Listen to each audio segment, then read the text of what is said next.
उसने आपके बारे में मुझे बताया था। मैं आपका शुक्रिया अदा करना चाहता हूँ कि आपने इस्लाम के बारे में बहुत सारी भ्रांतियों को दूर किया है। मेरी मुसलमानों के बारे में जो अच्छी बातें हैं वो ये है कि मुसलमान लोग ज़्यादातर झूठ नहीं बोलते हैं, किसी को धोखा नहीं देते हैं, दूसरे दूसरे का पैसा भी नहीं खाते हैं। लेकिन मुझे एक बात मुसलमानों से कहनी है कि वो लोग गाय का मांस क्यों खाते हैं।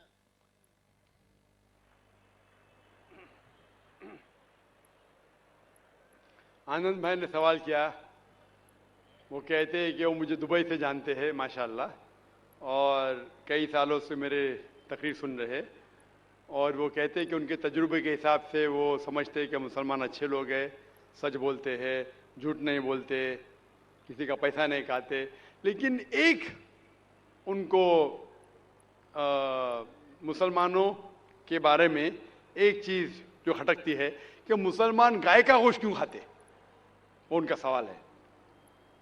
मैं पहले बोलना चाहता हूं भाई साहब आनंद जी कि एक मुसलमान अच्छा मुसलमान रह सकता है 100% शाकाहारी होने के बाद भी। A Muslim can be a good Muslim even by being a pure vegetarian. शुद्ध शाकाहारी होने के बाद भी एक मुसलमान 100% अच्छा मुसलमान रह सकता है। लेकिन क्योंकि अल्लाह सुब्हानहू व तआला हमारा रब, हमारा खालिक, कुरान मजीद में अल्लाह ताला फरमाते हैं सूरह माइदा में सूरह नंबर 5 आयत नंबर 1 में अल्लाह ताला फरमाते कि आप उन 4 पायों जानवरों का गोश्त खा सकते हैं जिनकी हमने इजाजत दी है। अल्लाह ताला फरमाते सूरह नहल में सूरह नंबर 16 आयत नंबर 5 में कि आप कैटल का गोश्त खा सकते हैं। कुरान में जिक्र आता है सूरह मोमिनून में सूरह नंबर 23 आयत नंबर 21 में कि आप कैटल में से आपको मिलता है दूध, उनमें से मिलती है आपको गर्मी, और आप इनका गोश्त खा सकते हैं। तो जब अल्लाह सुब्हानहू व तआला हमारा खालिक, हमारा मालिक कहता है कि आप गोश्त खा सकते, तो क्यों हम नहीं खाना चाहिए।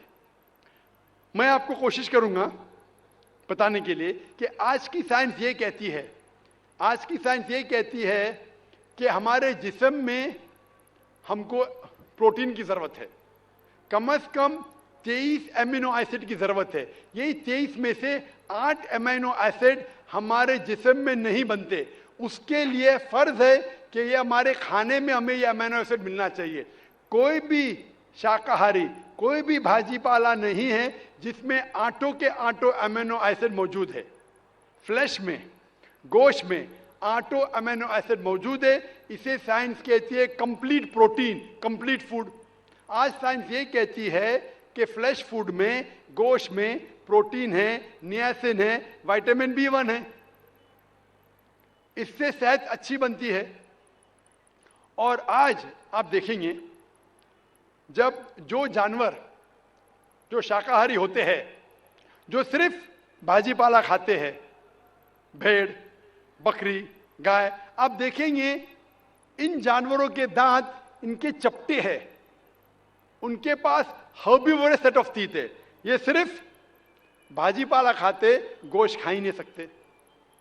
जब आप देखेंगे शाकाहारी जानवरों के दांत, शेर, शेर बब्बर, चीता, उनके नोकीली दांत होते हैं। ये सिर्फ गोश्त खाते हैं, भाजी पाला खा ही नहीं सकते। जब आप अपने दांत आईने में देखेंगे तो भगवान ने, ईश्वर ने, हमारे खालिक ने हमें दोनों दांत दिया है, चपटे दांत भी दिया है और नोकीले दांत भी दिया है। अगर हमारा ईश्वर चाहता था कि हम सिर्फ भाजी पाला खाए तो ये नोकीले दांत क्यों दिया? गोश्त खाने के लिए। आज की साइंस कहती है क्या जो डाइजेस्टिव सिस्टम है हर्बिवोरस एनिमल के, गाय, भेड़, बकरी के, वो सिर्फ भाजी पाला डाइजेस्ट कर सकते, गोश्त को डाइजेस्ट कर ही नहीं सकते। जो डायजेस्टिव सिस्टम कार्निवोरस एनिमल का है, चीता, शेर, शेर बब्बर, ये सिर्फ गोश्त डाइजेस्ट कर सकते हैं, भाजी पाला नहीं। लेकिन हम इंसानों को अल्लाह ताला ने, हमारे ईश्वर ने स्मॉल इंटेस्टाइन भी दिया है, बिग इंटेस्टाइन भी दिया है। हम भाजी पाला भी डाइजेस्ट कर सकते हैं, गोश्त भी डाइजेस्ट कर सकते। अगर हमारा ईश्वर चाहता था कि हम सिर्फ भाजी पाला खाए, तो हमें ये डाइजेस्टिव सिस्टम क्यों दिया जो गोश्त को भी डाइजेस्ट कर सकता है? तो साइंटिफिकली हमारा जिस्म हमारे ईश्वर ने ऐसा बनाया है कि हम भाजी पाला भी खा सकते हैं, गोश्त भी खा सकते हैं। और बहुत लोग को गलत फहमी है कि हिंदू मजहब में गोश्त खाने की ममानियत है। भाई आप हिंदू है ना? हिंदू है। आपके नाम से लगता है आप हिंदू है। हिंदू है ना सर? जी, हिंदू ही है। आप हिंदू है ना? हाँ। हाँ, बिल्कुल सही। आपके नाम से लग रहा है, गोपाल आपका नाम है, आप हिंदू है। आपको गलतफहमी होंगी कि हिंदू मजहब में गोश्त खाना हराम है। आप जब हिंदू मजहबी किताब पढ़ते हैं, आपकी मजहबी किताब में लिखा है कि गोश्त भी खा सकते हैं, मांस भी खा सकते हैं और बीफ भी खा सकते हैं, गाय का गोश्त भी खा सकते हैं। आप जब पढ़ेंगे मनुस्मृति चैप्टर नंबर 5, अध्याय नंबर 5, श्लोका नंबर 30 में लिखा है कि अगर खाने वाले जानवर, अगर खाने वाले मखलूकात उस चीज को खाती है जो खाने वाले जानवर है, तो आप कोई गुनाह नहीं कर रहे, क्योंकि ईश्वर ने कुछ मखलूक को बनाया है खाने के लिए और कुछ मखलूक को खा जाने के लिए। Some to eat and some to be eaten. तो अगर आप खाने वाले जानवर खाते हैं तो गुनाह नहीं कर रहे। लिखा है मनुस्मृति में अध्याय नंबर 5 श्लोका नंबर 31 में कि अगर आप पूजा के लिए जानवर को कत्ल करते हैं तो कोई गुनाह नहीं करते। लिखा है मनुस्मृति में अध्याय नंबर 5 श्लोकान नंबर 39 और 40 में कि ईश्वर ने कुछ जानवर को बनाया है पूजा के लिए, सैक्रिफाइस के लिए। तो killing in sacrifice is not killing.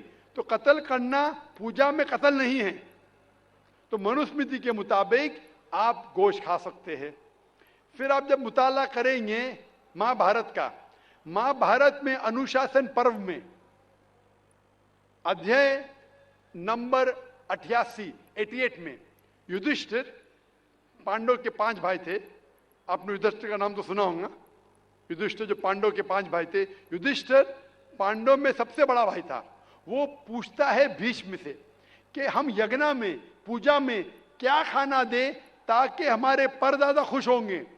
तो भीष्म कहता है अगर हम यज्ञ में, पूजा में चावल, बार्ली, सेब, भाजी पाला देंगे तो हमारे परदादा 1 महीने के लिए संतुष्ट रहेंगे। अगर हम मछली देंगे तो 2 महीने के लिए, अगर गोश्त देंगे 3 महीने के लिए, अगर खरगोश देंगे तो 4 महीने के लिए, अगर बकरी देंगे तो 5 महीने के लिए, अगर सुअर देंगे तो 6 महीने के लिए,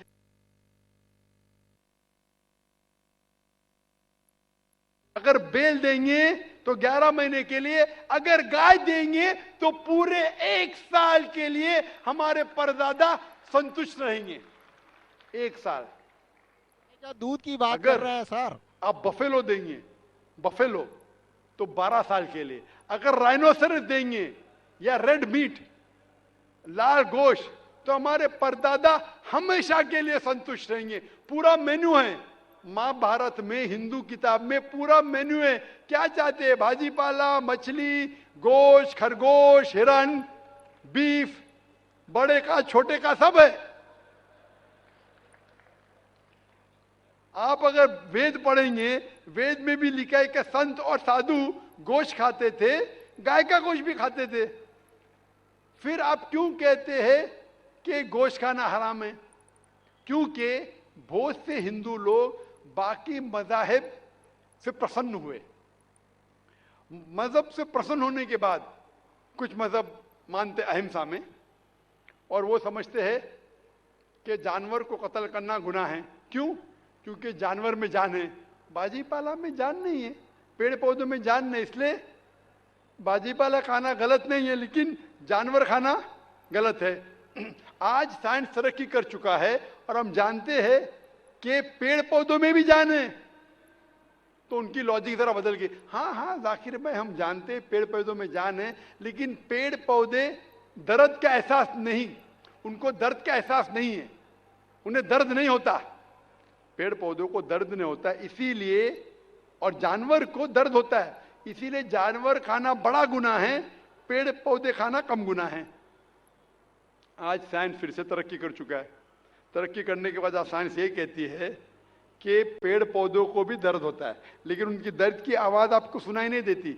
हम इंसान सिर्फ 20 साइकिल्स और 20,000 साइकिल्स के दरमियान फ्रीक्वेंसी में सुन सकते, इसके नीचे, इसके ऊपर नहीं सुन सकते। वो चीखते हैं लेकिन हमें उनकी आवाज सुनाई नहीं देती। तो एक शख्स ने मुझसे सबसे ज्यादा बहस किया और कहा कि जाकिर भाई, मैं मानता हूं कि पेड़ पौधों में जान है, पेड़ पौधे को दर्द होता है, लेकिन पेड़ पौधों में सिर्फ 2 या 3 सेंसेस है, जानवरों में 5 सेंसेस है, इसलिए जानवर का कत्ल करना बड़ा गुनाह है। तो मैंने उससे पूछा कि अगर आपका भाई पैदा होता है 2 सेंसेस कम के साथ, वो सुन नहीं सकता है और बात भी नहीं कर सकता है, गूंगा है और बहरा है, जब वो बड़ा होता है और अगर कोई इंसान उसका कत्ल करता है, तो क्या आप जाके कहेंगे जज से, मिलॉर्ड कातिल को कम सजा दो क्योंकि मेरा भाई गूंगा था, बहरा था, वो सुन नहीं सकता था, बात नहीं कर सकता था? आप तो कहेंगे कातिल को डबल पनिशमेंट दो, मेरा भाई तो मासूम था, ना सुन सकता था ना बात कर सकता था। इस्लाम में 2 सेंसेस लेस और 2 सेंसेस मोर नहीं। इस्लाम में अल्लाह ताला फरमाते सूरह बकरा में सूरह नंबर 2 आयत नंबर 168 में 168 में, eat of the good things which Allah has provided you, जो अच्छी चीज आपको आपके अल्लाह ने दिए उसको आप खा सकते हैं। तो आप अगर मुताला करेंगे मजहबी किताबों का और साइंस का, गोश्त खाना कोई गलत नहीं है, और मुझे खुसूसन कोई गिला शिकवा नहीं अगर गैर मुस्लिम, अगर हिंदू गोश्त नहीं खाते, मुझे कोई गिला शिकवा नहीं, क्योंकि अगर सब हिंदुस्तानी गोश्त खाने लगेंगे तो हिंदुस्तान में गोश्त का भाव बढ़ जाएगा। आज महंगाई का जमाना है, पेट्रोल का भाव बढ़ रहा है, सब हिंदुस्तानी गोश्त खाने लगेंगे तो गोश्त का भाव भी बढ़ जाएगा। तो मुझे कोई गिला शिकवा नहीं आप अगर गोश्त नहीं खाते, लेकिन अगर आप ये कहेंगे कि गोश्त खाना गलत है तो आपको आपकी मजहबी किताबों के बारे में नहीं पता है और साइंस का भी नहीं पता है। अगर आप कहेंगे किसी की जान नहीं लेना चाहिए तो आप 2 मिनट भी जी नहीं सकते। हम जो सांस ले रहे हैं ये जर्म्स है, जर्म्स में भी जान है, आप सांस लेने से उनका कत्ल कर रहे तो आप जी नहीं सकेंगे। इस्लाम में यह है कि जो चीज की इजाजत है वो आप खा सकते, जो हराम है उसको नहीं खाना चाहिए। Hope that answers the question.